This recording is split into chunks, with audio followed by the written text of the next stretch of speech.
最近几年风靡世界的植物当属观叶植物，而彩叶玉绝对是观叶植物里的大热门，一直在各个国家受到青睐。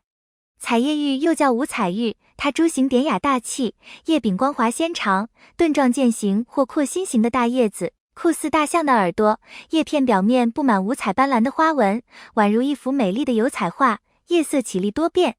那么怎样才能养出缤纷色彩的彩叶玉呢？大家好，这里是花花世界的频道。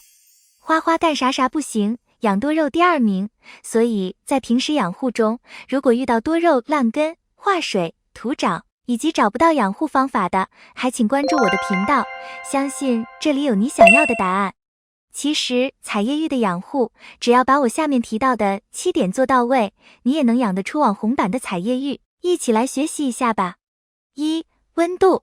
五彩玉原产南美亚马逊河流域，它生性喜暖畏寒，最适宜的生长温度为20至30度，在20摄氏度以上的环境才会生长健壮。气温只要长期低于10度，其生长就会受阻，变得缓慢甚至停滞。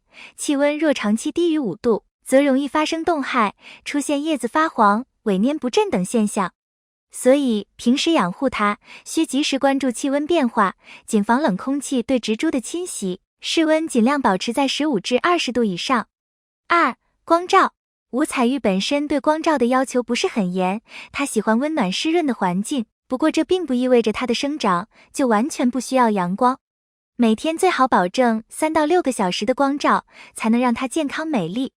若将它长期养护在阴暗的角落里，则容易因光照不足，出现枝叶徒长、细弱、缺乏生气、叶色暗淡等现象，并且还会导致植株的抵抗力下降，叶面的花纹也会变淡，从而大大降低其观赏价值。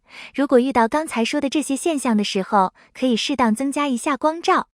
但如果叶子已经发黄甚至枯萎，要考虑是否是强光或长时间晒太阳的结果，这个时候需要转移到散光的位置养护。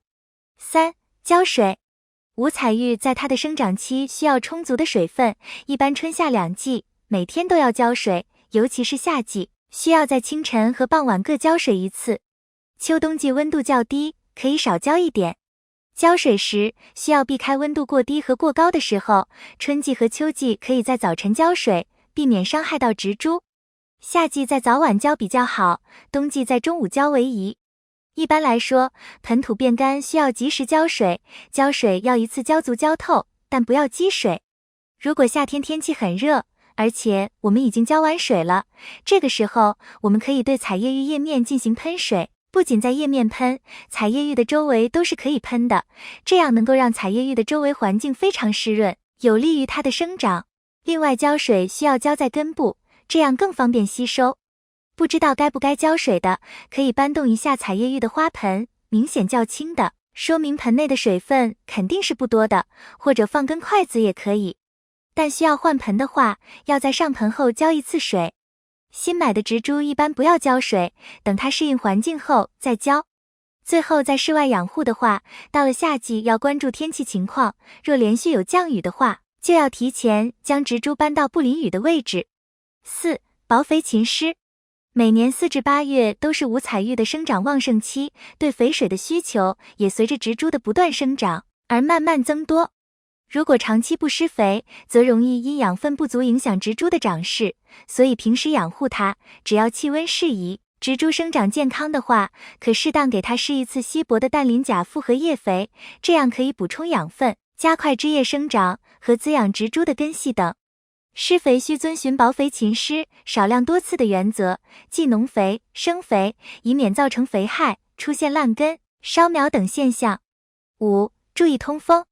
五彩玉喜欢通风良好的生长环境，若长期养护在潮湿、不通风的房间内，则容易滋生细菌，感染病害，从而不利于植株的健康生长。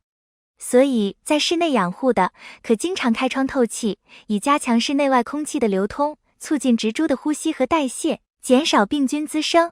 平时如发现植株有黄叶、枯叶，并若叶及生长过密的叶片时，可及时修剪掉，以减少养分的损耗，有利于植株的通风透光和保持株形美观整洁等。6. 低温休眠及病虫害。彩叶玉是有冬季休眠的特性的，冬天温度降低之后，它的叶子就会逐渐枯萎，但不要急着将它丢掉。冬眠后可以在土面上覆盖河沙，停止浇水，等春暖之后，气温达到18度以上，就可以将它的底部块根挖起来，重新栽种。等天气逐渐暖和之后，就可以重新萌发新芽。但休眠期要注意保护块茎，块茎在储藏时容易发生干腐病。7. 土壤。彩叶玉喜欢疏松、肥沃、排水良好的土壤，因为植物高大，可以选择深盆，把块茎埋得深些。但刚买来的时候，切记不要用大盆。